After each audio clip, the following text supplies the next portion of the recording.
ரூபாய் பரிசு தொகை வழங்கப்படுகிறது.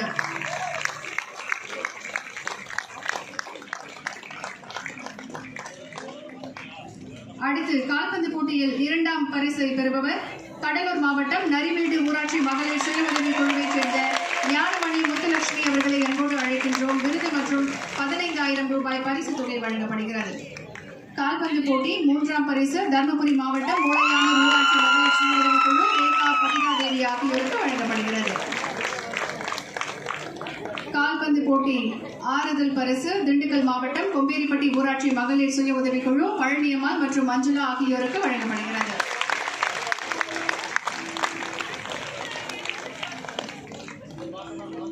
அடுத்து கபடி போட்டியில் முதல் பரிசு பெறும் மாவட்டம் அரியலூர் மாவட்டம் அங்கராயநல்லூர் ஊராட்சி மகளிர் சுய உதவி குழுவைச் சேர்ந்த சத்யா மற்றும் மாரியம்மாள் முதலிடத்தை பெற்றிருக்கிறார்கள். அவர்களுக்கு கோப்பை மற்றும் 25,000 ரூபாய் பரிசு தொகை வழங்கப்படுகிறது.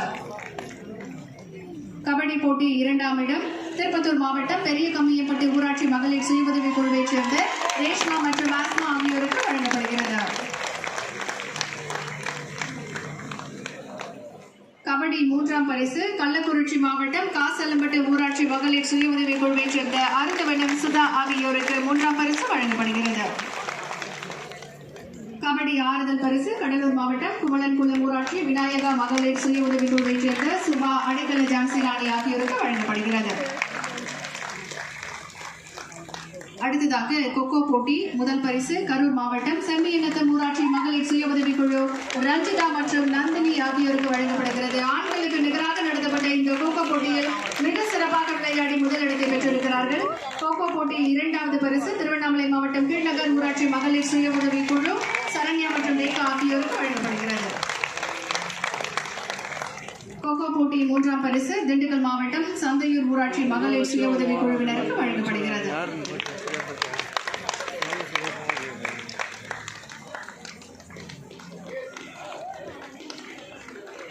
கோகோ போட்டி ஆறுதல் பரிசு தஞ்சாவூர் மாவட்டம் திருக்கானூர்பட்டி ஊராட்சி மகளிர் சுய உதவி குழு டெய்சி கலாமேரி மற்றும் பிரின்சி ஆகியோருக்கு வழங்கப்படுகிறது.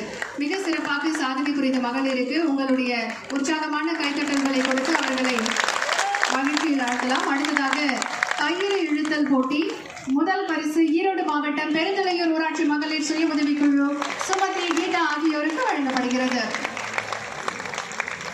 ஆண்களுக்கு நிகராக பெண்களும் தங்களுடைய உடல் வலிமையை காட்டக்கூடிய கயிறு இழுத்தல் போட்டியில் 2ஆம் பரிசு கள்ளக்குறிச்சி மாவட்டம் சுத்தப்பட்டினம் ஊராட்சி மகளிர் சுய உதவி குழு புஷ்பவள்ளி இளவரசி ஆகியோருக்கு வழங்கப்படுகிறது. கயிறு இழுத்தல் போட்டி 3ஆம் பரிசு வேலூர் மாவட்டம் கனியம்பாடி ஊராட்சி மகளிர் சுய உதவி குழு லதா சரஸ்வதி ஆகியோருக்கு வழங்கப்படுகிறது. கயிறு இழுத்தல் ஆறுதல் பரிசு தஞ்சாவூர் மாவட்டம் கல்யாணபுரம் 1ஆம் சேத்தி ஊராட்சி மகளிர் சுய உதவி குழு ராஜேஸ்வரி திவ்யா ஆகியோருக்கு வழங்கப்படுகிறது. அடுத்ததாக கோல போட்டியில் முதல் பரிசு சேலம் மாவட்டம் கோல்நாயக்கன்பட்டி ஊராட்சி மகளிர் சுய உதவி குழு கலா மற்றும் பூங்குடி ஆகியோருக்கு விருது சான்றிதழ் மற்றும் 25,000 பரிசு தொகை வழங்கப்படுகிறது. கோலப்போட்டி 2ஆம் பரிசு கடலூர் மாவட்டம் ஓட்டி ஊராட்சி மகளிர் சுய உதவி குழு ஜெயக்கொடி கலையரசி ஆகியோருக்கு வழங்கப்படுகிறது. பரிசு தொகை 15,000. 3ஆம் பரிசு நாகப்பட்டினம் மாவட்டம் செட்டிக்குளம் ஊராட்சி மகளிர் சுய உதவி குழு தமிழரசி கஜினி ஆகியோருக்கு வழங்கப்படுகிறது.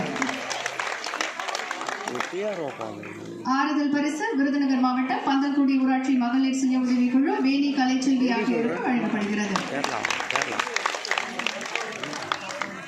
விருதுகள் மற்றும் வங்கி கடன் தொகையை வழங்கி சிறப்பித்த மாண்புமிகு தமிழ்நாடு துணை முதலமைச்சர் அவர்களுக்கு மனமார்ந்த நன்றிகளை தெரிவித்துக் கொள்கின்றோம்.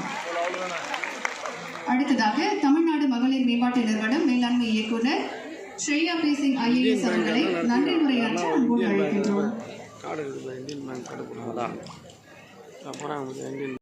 பேருரையாற்றி சிறப்பாக செயல்படும் சுயது குழுக்கள் மற்றும் கூட்டமைப்புகளுக்கு மணிமேகலை விருதுகளையும் வங்கிக் கடன் இணைப்புகளையும் கலாச்சார போட்டிகள் வெற்றி பெற்றவர்களுக்கு சான்றிதழ்கள் மற்றும் பரிசுகளையும் வழங்கி புதியதாக வடிவமைக்கப்பட்டுள்ள மதிய இலச்சினையை வெளியிட்டு சுயது குழுக்களால் தரமான முறையில் தயாரிக்கப்பட்டுள்ள சக்கு கடலை எண்ணெயை அறிமுகப்படுத்திய மாண்புமிகு தமிழ்நாடு துணை முதலமைச்சர் அவர்களுக்கு தமிழ்நாடு மகளிர் மேம்பாட்டு நிறுவனத்தின் சார்பிலும் மாநில சுயது குழுக்களின் சார்பிலும் நன்றிகளை தெரிவித்துக் கொள்கிறேன். இந்த சிறப்பு நிகழ்வுக்கு வருகை தந்து சிறப்பித்த மாண்புமிகு இந்து சமயம் மற்றும் அறநிலைத்துறை அமைச்சர் அவர்களுக்கும் மத்திய சென்னை நாடாளுமன்ற தொகுதி உறுப்பினர்கள் அவர்களுக்கும் சென்னை பெருநகர மேயர் அவர்களுக்கும் நன்றிகளை தெரிவித்துக் கொள்கிறேன்.